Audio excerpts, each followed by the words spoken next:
bakunzi mukurikirana televiziyo service Gikeneye turabaha ikaze turabaramukije tubasabira amahoro y'Imana bane namwe.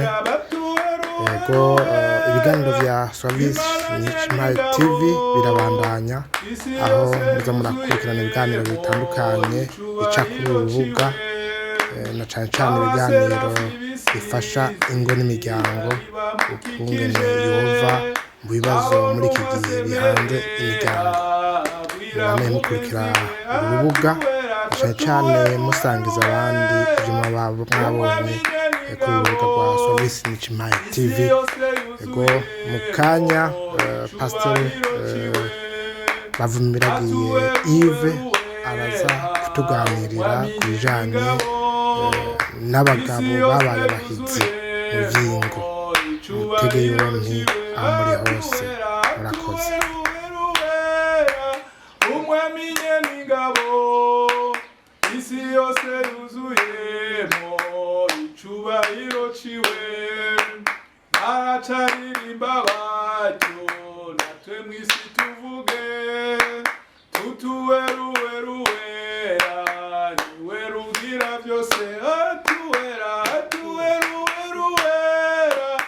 umwamenye n'ingabo isi yose yuzuyemo icubahiro ciwe twebwe abakiri no mw'isi n'abera bo mw'ijuru turafatanije hamwe gutazira uhoraho tuweruweruwera umwamenye n'ingabo isi yose yuzuyemo icubahiro ciwe tutuweruweruwera umwamenye n'ingabo isi yose yuzuyemo icubahiro ciwe tuweruweruwera umwamenye n'ingabo isi yose yuzuyemo icubahiro ciwe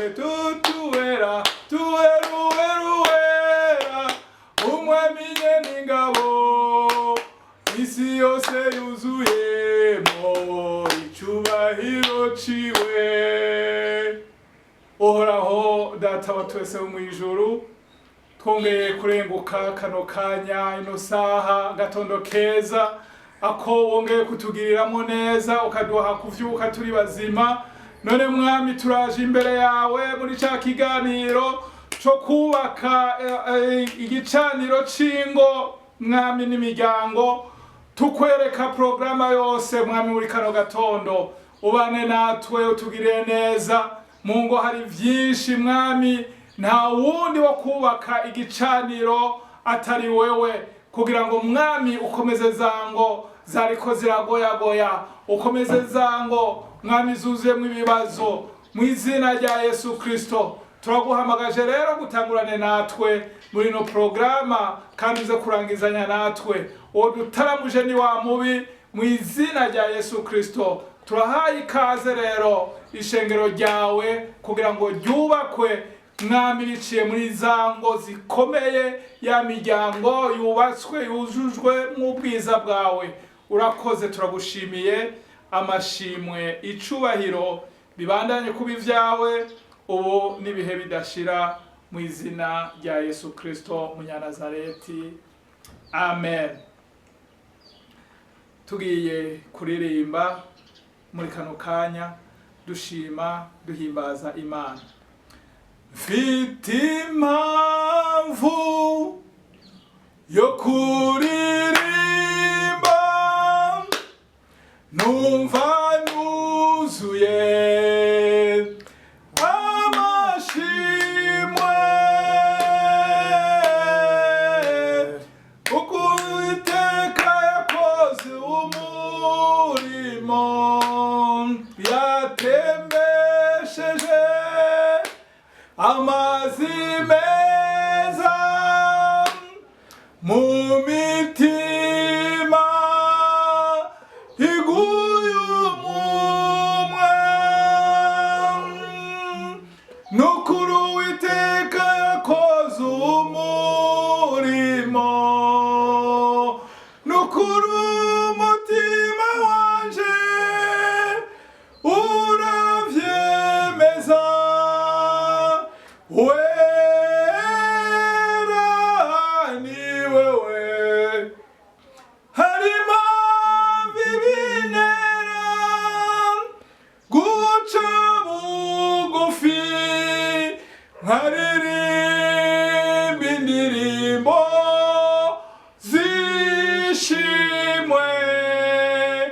wankomereje umutima ucitse intege, wumvise gusenga kwijwi ryaje, rukuru umutima wanje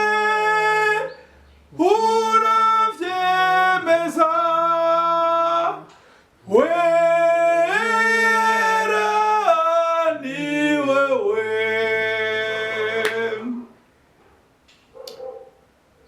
Ubereye amashimwe Yesu umwami w'abami, zina riruta ayandi, nushimwe urabikwiye. Ubereye amashimwe Yesu umwami w'abami, zina riruta ayandi, nushimwe urabikwiye. Ubereye gutazirwa Yesu umwami w'abami, zina riruta ayandi, nushimwe urabikwiye. Ubereye amashimwe Yesu umwami w'abami, zina riruta ayandi, nushimwe urabikwiye.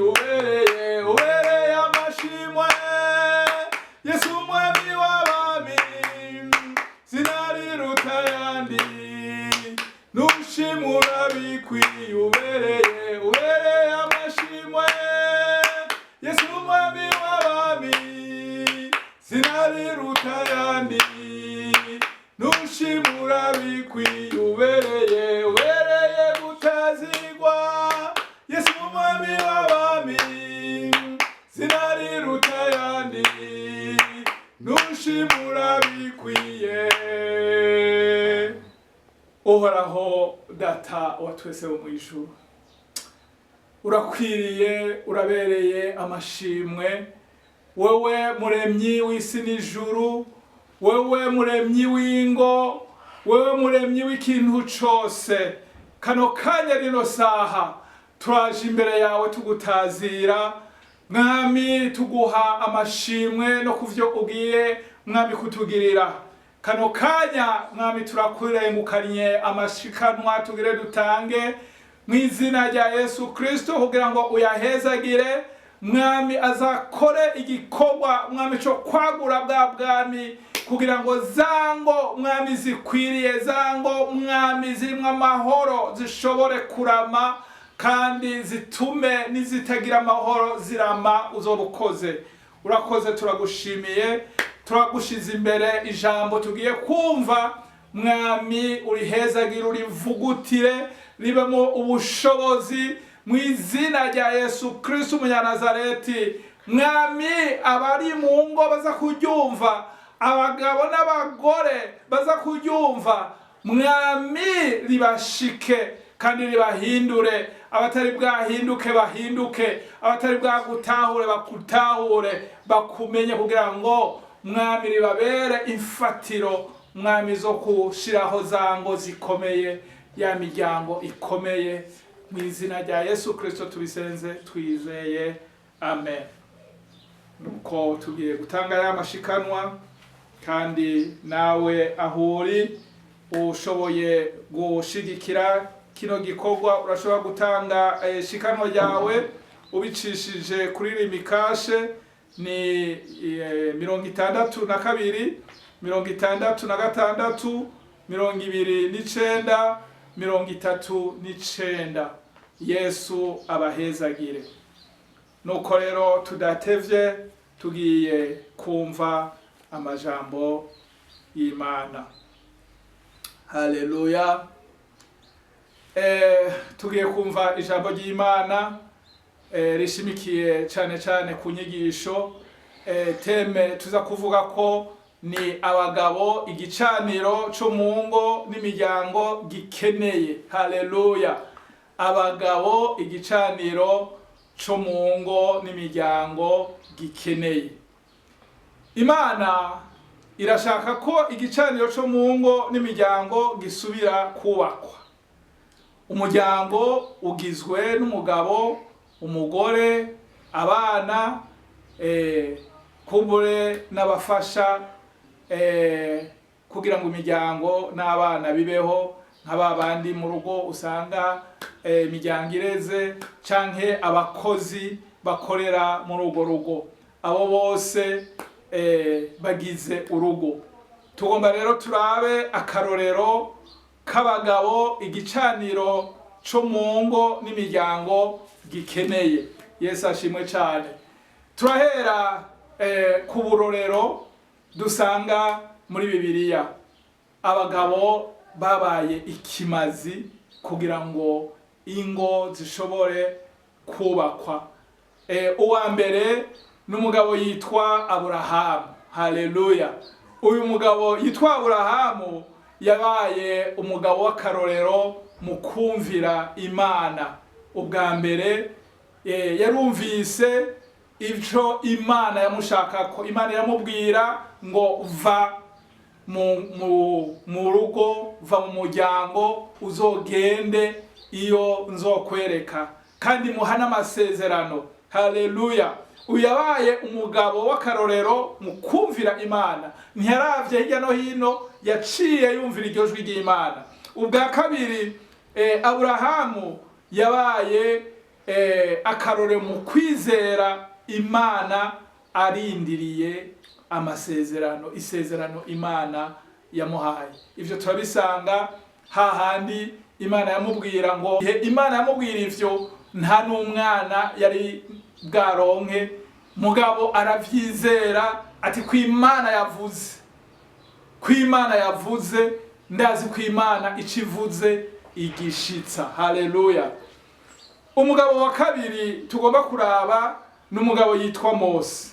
Umugabo yitwa Mose nawe ni umwe mu bagabo igicaniro Imana ishaka ko kiba mu ngo yotubera akarorero. Uyu Mose ngo yabaye, Bibiliya iratubwira ko yabaye umugabo w'akarorero, yaranzwe no kuba mu buzima buciye bugufi mu kurindira igihe c'Imana. Muravyibuka Mose yavukiye hariya muri Egiputa, mugabo aba ibwami, ariko mu nyuma vyarahindutse, haba ikibazo kimutuma ava ibwami aca arahunga. Yagiye ahunze rero niho yabaye utubera akarorero ko guca bugufi mu kurindira igihe c'Imana. Yabaye umwungere, abo umwungere kwa sebukwe hari Imediani Yetiro, amuragirira iki? Intama. Imana yariko iramukuza, yariko iramutegura kugira ngo azobe umuntu w'ikimazi. Aba rero umuntu aciye bugufi mu kurindira igihe c'Imana. Mose kandi ngo yabaye umumediateur hagati y'Imana n'abantu b'Imana. Haleluya. Iki rero kirakomeye. Imana irashaka ko tuba abantu bahuza Imana n'abantu. Haleluya. Umugabo ahuze Imana mu rugo, muri ca gicaniro, ahuze Imana n'abo atunze mu rugo. Haleluya. Umugabo wa gatatu tugomba twige ko n'umugabo yitwa Yosuwa. Uyu yagendanye na Mose mu gushikana ihanga ry'Imana mu gihugu c'isezerano. Uyu rero Yosuwa ni akarorero k'indongozi yishimikiza ukwizera. Haleluya.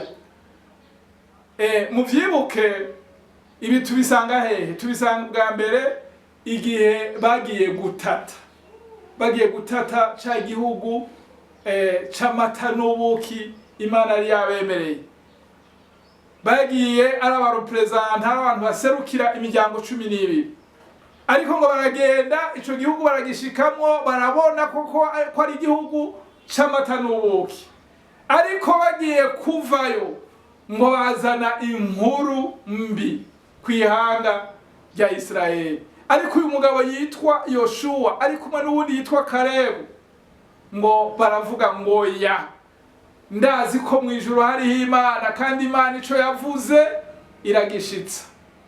Igihugu yatwemereye ni igihugu koko cuzuye amata n'ubuki, kandi ngo abantu baho tuzobarya nk'umutsima. Haleluya. Abandi bari bavuze ngo karabaye, Imana yaraduhenze, ngo ihanga ryose rya Israeli ngo rirarira iryo joro, ariko Yoshua na Kalebu aba umugabo w'ubuhizi. Uyu Yoshua kandi ngo n'akarorero k'iki k'umusirikare. Haleluya. W'ikimazi. Yesu ashimwe cyane. Ivyo tubibonera hehe? Muri bwa burongozi ageze kurongora ryahanga bageze i Yeriko. Haleluya. Yarizeye Imana. Imana yamubwira ngo ikigwanisho ndaguhaye nuko uzozunguruka iki gisagara ca Yeriko iminsi ndwi. Ku munsi umwe mu minsi 6 ya mbere uzozunguruka rimwe, hanyuma uruhuke kandi uceceke. Ariko ku munsi ugira indwi uzozunguruka ico gisagara inshuro indwi, hanyuma ejo kuzunguruka izo nshuro ndwi uzokwirenza akamo, hanyuma uzobona ibikurikira. Yesu ashimwe cyane. Yosuwa nta bindi bigwanisho yitwaje, ryari iryo jambo ry'Imana. Ni akarorero ko indongozi yizera ico Imana yavuze. Harageze n'igihe abwira abanyisirayeli ati naho mwova ku Mana, ati jewe n'inzu yanje tuzokwama twizeye Uhoraho. Haleluya. Indongozi nziza yizera amasezerano y'Imana, kuguma kuco Imana ishaka, ntukidohokeko. Uwundi mugabo tugomba twige ko n'umugabo yitwa Dawidi. Uyu mugabo ngo nakarorero ko umugabo afise umutima nk'uw'Imana ishaka. Haleluya. Ibi tubibonera igihe Dawidi yagenda gutoranywa, agasukwa ko amavuta arobanuwe na Samueli. Ngo Samueli Imana yamubwiye ngo nagende mu nzu y'umunye ya se wa Dawidi. Ngo ashitse abona abagabo ngo bameze neza, batangwa kuvuga ngo nabi Imana ntumye ko, ariko Imana yamubwira ngo jewe sindaba nkuko abantu baraba. Abari ngaho bose barahera, Imana itaremeza uwo yashaka ko isuka kwa mavuta. Ngo Samuel arabaza se wa Dawidi ati nta wundi muhungu ufise? Ngo aramubwira ngo arera kandi kari mu ishamba, ati tuza kugira ico dukoze ashitse ngaho. Bagenda bamukura hehe mu ishamba baramuzana. Imana gucivuga ngo n'uyu nyene wa wundi musuke kwa mavuta. Haleluya. Kuko yari umugabo w'akarorero, yarakiri muto, mugabo yabaye umugabo Imana ishingira ntaye ko afise umutima nk'uw'Imana ishaka. Haleluya. Ubugira kabiri, uyu mugabo Dawidi ni umugabo afise ukwizera kudasanzwe. Haleluya. Tumwigira ku kwizera kudasanzwe. Uyu yarabandanije yica ikigatanya citwa Goliyati. Afise iki? Afise amabuye. Uyu Goliyati yari umugabo w'Umufilistiya, yaramenyereye intambara, yari imbere yahagaze acokora ubwoko bw'Imana gushika naho abanyisirayeli bamutinya. Ariko we kubera ukwizera yarafise, aravuga ngo iyo ntakebwa yacokoye ubwoko bw'Imana ndayica. kuko yari afise ukwizera ati ya Mana hari ivyo yankoreye ndi mw'ishamba narishe idubu narishe intambwe n'uyu mugabo ndamugira nkuko nagize kimwe muri birya bikoko. Umugabo yari afise ukwizera kudasanzwe. Uyu mugabo Dawidi n'umugabo yubaha abasizwe amavuta n'Imana. Ibi tubibonera igihe Sawuli yagomba kumwica ariko aramuhiga. Dawidi yaraje, Imana yagabuye Sawuli mu minwe yiwe, ariko Dawidi aravuga ati sishobora kumukoza ko ukuboko, ndazi ko ari wasizwe amavuta n'Imana. Arindira igihe ciwe, yararindiriye kuzoba umwami, kandi uwo mwami Sawuli yari imbere yiwe niwe ariko aramuhiga. We yarabizi, ariko aravuga ati igihe canje ntikirashika. Uyu mugabo kandi Dawidi n'umugabo yakora ibintu, ikintu icari cyo cose abanje kubaza Imana. Haleluya. Umugabo yakora ikintu cose arinze kubaza ico Imana igomba, ico Imana ishaka. Mbega nduge agomba kuja mu ntambara, yarida kubaza Imana, yarafukama akabaza Imana ico Imana ivuga kuri ivyo ico agomba agende gukora. N'akarorero k'umugabo yubaha Imana kandi yarinda kubaza Imana. Dawidi kandi n'akarorero ko guca bugufi imbere y'Imana no gutahura ko nawe ari umunyavyaha. Ibi tubibona igihe Dawidi yacumura akabira umugore Betisheba muka Uriya, agaheza akanicisha Uriya. Haje uwavugishwa n'Imana Natani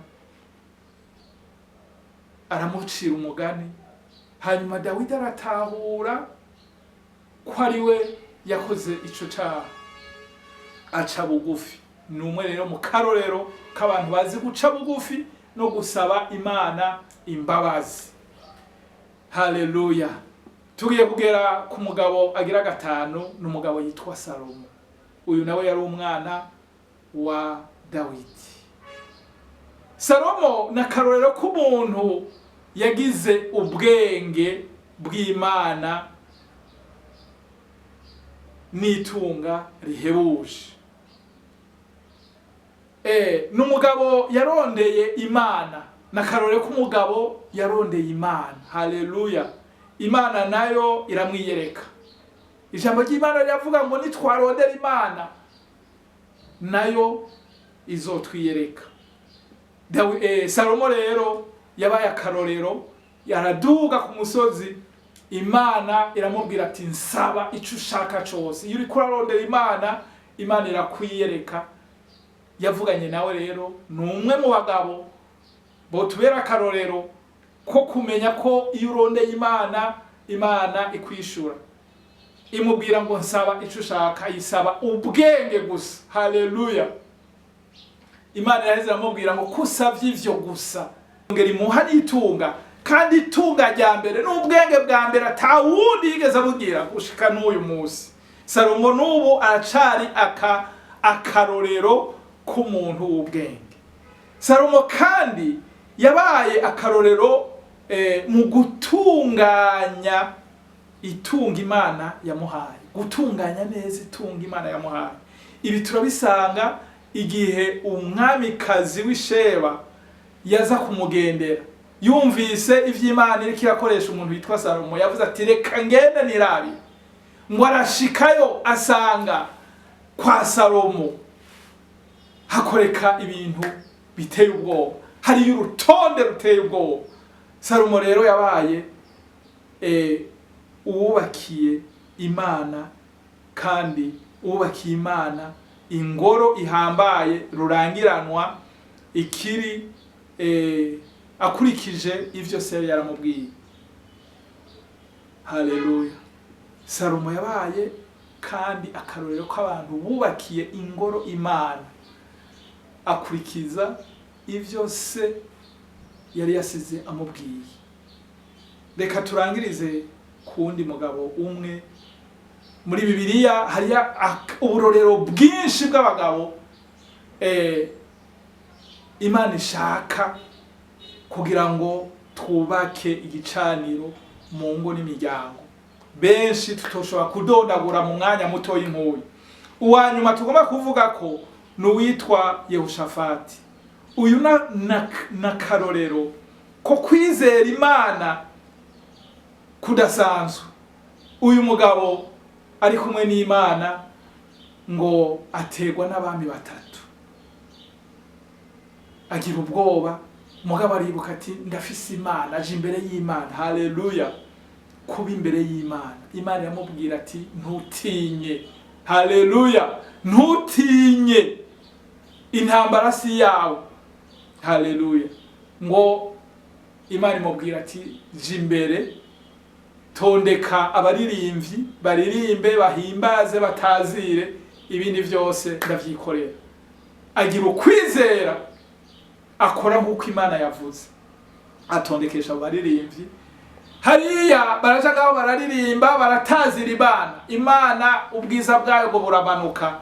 Abari ko baraduga kumugwanya ngo baca basubiranamwo, abansi biwe basubiranamwo ubwabo. Yagiye gushika aho bari, ashika atora iminyago. Imana yakoze ivyo yashaka gukora. Akarorero ku kwizera Imana no gutahura ko Imana ivuze ibivuze. Imana yamubwiye ati intambara si yawe, yindeke ne yaje uhoraho. Haleluya! Aba n'abagabo batandatu tuvuze ko nk'akarorero k'abagabo Imana ishaka mu kubaka igicaniro mu ngo n'imiryango. Reka turangirize kuri aba bagabo nabo Imana idashaka. Igicaniro cyo mu ngo no mu miryango ntigikeneye abagabo nk'aba tugire tuvuge. Tuza kuvuga kuri bakeyi gusa. Uwa mbere n'umugabo yitwa Ahabu. Uwo mugabo Ahabu ni umugabo yagize amabwire, yagiye ku mabwire y'umugore wiwe, umugore w'ikibi yitwa Yezebeli. Anyaga uruzabibu rw'umugabo yitwa Naboti, atako aramwicisha. Akora ivy'Imana itanezerewe. Akarorero rero ko kwica no kurenganya no gukora ivy'uhoraho abona ko ari bibi. Uyu Ahabu na karorero ko kwica, kurenganya no gukora ivyo Imana ibona ko ari bibi. Yaravyishuye. Nukora ikibi uzomenye ko uzosanga gitunye imbere. Umugabo wa kabiri mubi n'uwitwa Nabali. Uyu nawe n'akarorero k'umugabo w'ikigogi kandi w'imico mibi ataco yikura. Turabisanga igihe Dawidi yari mu bugaragwa, atuma intumwa ati genda. Nabali twaramukingiye igihe twabana mu bugaragwa, ntaco twakomanze imikuku yiwe. Yumvise ko ariko arakemura intama ziwe, mumubwire agira ico adufashije. Ngo Nabali avyumvise kuko yari kigogi, ngo avuga ngo ubu hasigaye hari abantu benshi, abasenyere benshi, nguyo Dawidi mwene ngo duhuriye he. Mugabo ndashima Imana, yari afise umugore w'ubwenge. Uyu rero mugabo w'ikigoge ashobora gutuma urugo rwiwe rugira kaga kubwo kuvuga nabi canke gukora nabi. Umuntu w'ikigogi arashobora gutuma urugo rwiwe rugira mu kaga. Umugabo agira gatatu tugomba kuvuga ko mu bagabo tudakwiye gukurikiza akarorero kabo n'uwitwa Samusoni. Uyu Samusoni n'akarorero k'umugabo yakunze maraya kandi yari yaratoranijwe n'Imana. nk'umucamanza, aja mu bintu vy'ubumaraya, akunda umugore yitwa Delila. Uwo Delila aramuhendahenda, yamaze kumenya ko ari umuntu w'inkomezi, ari umuntu akorera Imana, afise inkomezi zidasanzwe. Aramubwira ati mbwira n'ubunkunda, umbwire ibanga rituma ugira inkomezi nk'izo. Kuko umutima wiwe wari wamaze kumugorera mu bumaraya, yaruhutse amenye ibanga. Samusoni rero ni akarorero k'abagabo bamena ibanga, n'akarorero k'abakozi bahora bitwa abakozi b'Imana, mugabo bamugoreye mu ngeso mbi z'ubumaraya. Umugabo wa nyuma tugomba kuvuga ni umugabo yitwa Goliyati. Bibiliya iramuvuga ko yari umufilisitiya. Abafilisitiya nabo bari abansi ba mbere b'ihanga ry'Imana. Uyu rero Goliyati na karorero k'ikigatanya, umwansi w'Imana. Ndakwinginze ntube umwansi w'Imana. Ngo yacokoye abantu b'Imana, yacokoye ihanga ry'Imana, ararisuzugura, asuzugura ububasha bw'Imana ya Israeli. Ariko yarangije nabi, kuko Imana yacu nticokorwa. Yarangije umuhizi w'Imana Dawidi amuciye izosi, akoresheje ndetse n'inkota yari yitwaje. Nivyo bantu b'Imana, n'aya majambo y'akarorero k'abagabo duhejeje kubona imigwi y'abantu y'abagabo, imigwi ibiri y'abagabo. Umugwi wa mbere ni umugwi w'abahizi, abantu bagendanye n'Imana, abantu bubasha Imana, abantu bakoreye Imana, abantu bizigiye Imana, maze Imana nayo irabizera, maze ibashira hejuru. Kuko ngo iyo wubasha Imana, Imana nayo iguha icubahiro. Abagabo Imana yahaye ubwenge budasanzwe, abagabo Imana yagiriye neza, haleluya, kuko bayizigiye. Umugwi wa kabiri ni umugwi w'abagabo bibibi, abagabo b'ikibi, abagabo buzuye ubwicanyi, abagabo b'ibigogi, abagabo bafise imico mibi, abagabo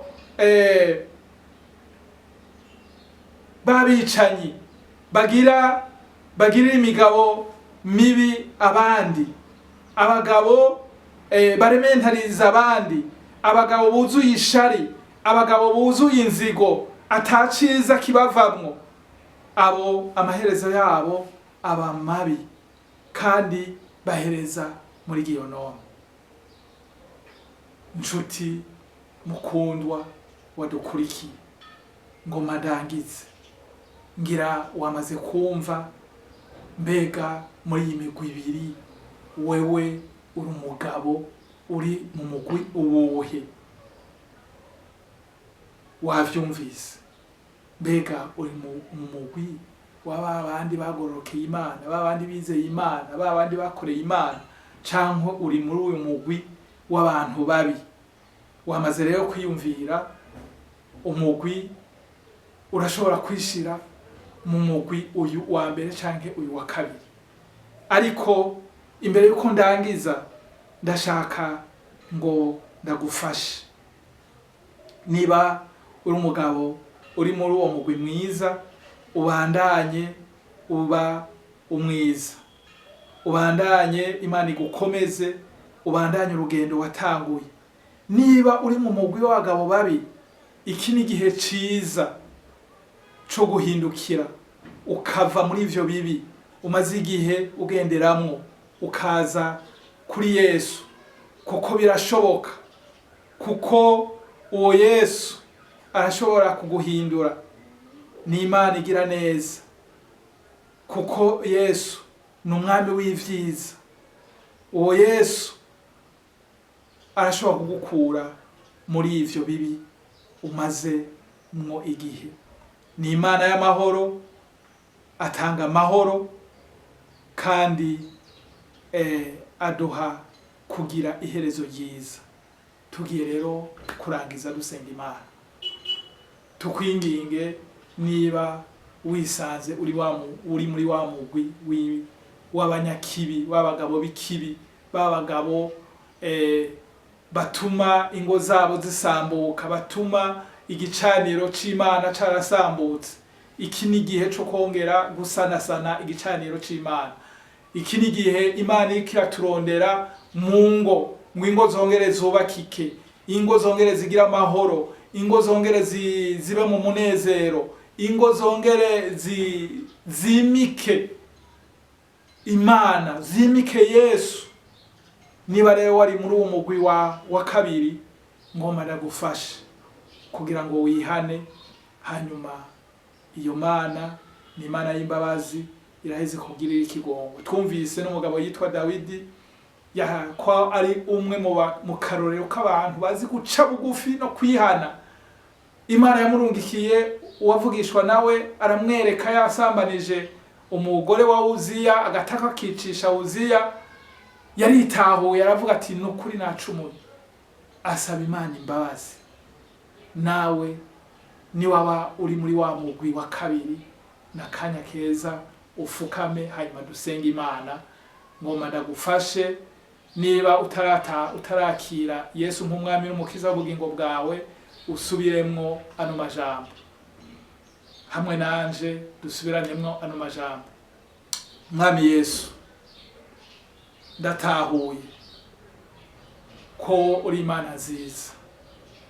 Ndabonye ko maze igihe ngendera mu mwiza. Ndatahuye ko ndi muri wa mugwi w'abagabo babi, b'abagabo b'ibigogi, b'abagabo b'abicanyi, b'abagabo b'abasambanyi, b'abagabo bakora ibibi, b'abagabo bashobora gutuma ingo zabo zisambuka. None Mwami, ndahakanye ivyo bikorwa bibi vyose. Ndaje ndatuye ivyaha vyanje, ndakwakiriye nk'umwami n'umukiza w'ubugingo bwanje. Uhereye none ndanse ibikorwa bibi nahora nkora, ibikorwa bibi nahora ngenderamo. Mfasha rero Mwami, ndaje iwawe, ngirira neza, nkura muri kino kibanza, maze ungire umwana wawe, ungire umugabo unezerererwa, umugabo mwiza ashobora kubaka urugo rwiwe, ashobora kuganza n'urugo rwiwe. Urakoze kumpariye, urakoze kungiriye neza. Tugiye gusenga. Data mwiza, turagushimiye. Wewe uri Imana nziza, uri Imana y'ubuntu, uri Imana y'imbabazi. Turasengeye aba bagabo Mwami bitahuye, bakava mu bibi bahora bagenderamo, bakava mu ngeso mbi bahora bagenderamo, bakava Mwami mu vyari vyatumye baba kure yawe. Turabasengeye ngo bagire neza, ubuntu bwawe bwongere bubagaragareho mu izina rya Yesu Kristo. Turandikishije amazina yabo muri ca gitabo c'ubugingo, bafute muri ca gitabo c'ivyagirizi, maze Mwami ubagire abana bawe, babe muri wa mukuku Mwami wawe w'intama zawe. Urakoze, turagushimiye ko ubakijije kandi ubahaye agakiza kawe. Nuko mu kurangiza, reka dushime Imana ku bwano majambo Imana yaduhaye. Data mwiza, turaguhaye icubahiro, turagushimiye ku ijambo ryawe.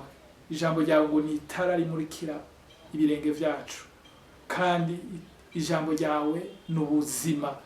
Mu izina rya Yesu Kristo turagushimiye ku majambo meza, uburorero bwiza bw'abagabo Mwami duhaye. Mwamuhereye none tugiye gukurikira ubwo burorero bwiza.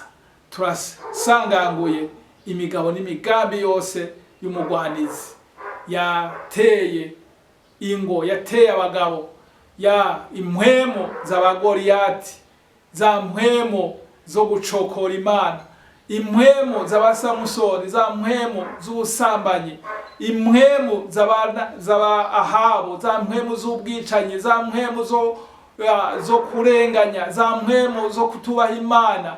Izo zose turazisambuje, turavuze ngo Data wera, reka utugirire neza.